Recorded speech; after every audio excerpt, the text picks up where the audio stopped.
Mga idol, pag-usapan nga natin to mga Chinese technology nila sa China na talagang nakakamanga siya at napakalupit talaga.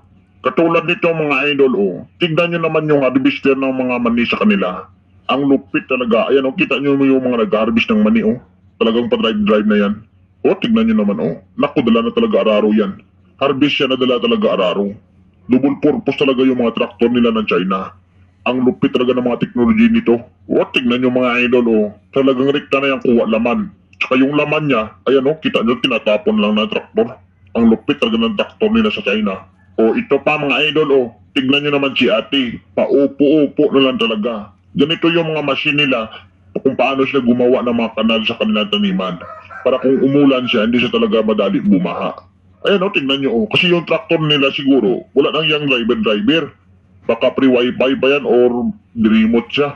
Nako, ito pa si kuya mga idol, Ang lupit talaga ng pangararon niya. Ganito sila sa China mga idol na talagang hindi na nila kailangan pa ng kalabaw. Ayan, talaga napakasimple lang talaga kung mag-araro sila. Kahit isang ektarya pa siguro iparado mo kay kuya, talagang napakasimple lang sa kanya. Ayan, na parang bahaw talaga na sobrang hulas lang. Ito pa mga idol, para naman ito sa mga Chinese farmers na medyo kapos. Katulad kay kuya na pang-araro na sobrang liit lang yan mga idol. Pero kahit sobrang tigas ng lupa ay kaya niya talaga bungkalin. Ayun, kita niyo naman talaga si kuya, Kung sa atin niya kung magkalabaw ka na mag-araro, talaga makaigit pa yung farmers. Ayun, kita niyo kay kuya, talagang napakasimple lang sa kanya. Ay talagang usong-uso na ngayon to mga idol, na yung grass cutter ginagawa na siyang harvester ng palay. Ang ganitong idea pala ay galing pala sa China. Ayan, tingnan niyo naman si kuya mga idol, Talagang napakasimple na siya kung mag-harvest ng palay. Naku, hindi na talaga kailangan dyan ng yuko-yuko pa. Kaya minsan kung makita mo sa mga Chinese farmers kahit matanda na, ay okay pa yung mga katawan. Kasi kita nyo naman kung ginagamit nila kung mag-harvest sila. Naku, hindi talaga malukmat yung mga masakit nila. Ito pa mga idol, ngayon ko lang talaga alam na ang ganitong thresher ay galing pala sa China na talagang ginagaya-gaya lang natin yung idea nila. Ayun, kita nyo naman yung mga farmers nila, Talagang napapadali yung mga trabaho nila. Kasi sa kanila mga idol bawal talaga yung pabagal-bagal pagdating sa pag-harvest.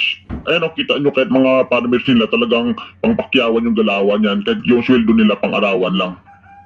Tapos ginamitan pa talaga ng sobrang high-tech na mga makina. Kaya doble-doble talaga yung kabilisin nila. Kita nyo naman, Naku, parang kanyon yung thresher nila, Ang lupit talaga ng idea nila sa China na talagang hindi natin to magaya-gaya. Ito pa mga idol, tingnan nyo naman yung pambiak nila ng kahoy. Talagang napapadali yung mga trabaho ng mga small farmers sa kanila. Ayan, sobrang high-tech na talaga. Naku, sa atin wala pa talaga ito ng mga makina. Talagang sa China lang yan mga idol, Kung mayroon man nagganito sa atin, siyempre galing na yan sa kanila. Ito matindi. Tingnan nyo naman si ate mga idol, Naku, sobrang lupit talaga ng mga sprayer nila sa ibang bansa. Sa China to mga idol, Ayan, kita naman si ate, nagpamodel-model pa talaga. Kasi yung trabaho niya ay napakasimple na lang. Naku, sa atin dito mag-spray, pahirapan pa talaga. Ayan, si ate, Naku, sobrang chill-chill lang ni ate, ito, malupit. Tignan nyo naman to mga idol, Ito yung mga bulldozer na sa ibang bansa na hindi siya ginagawa pang sira ng bahay.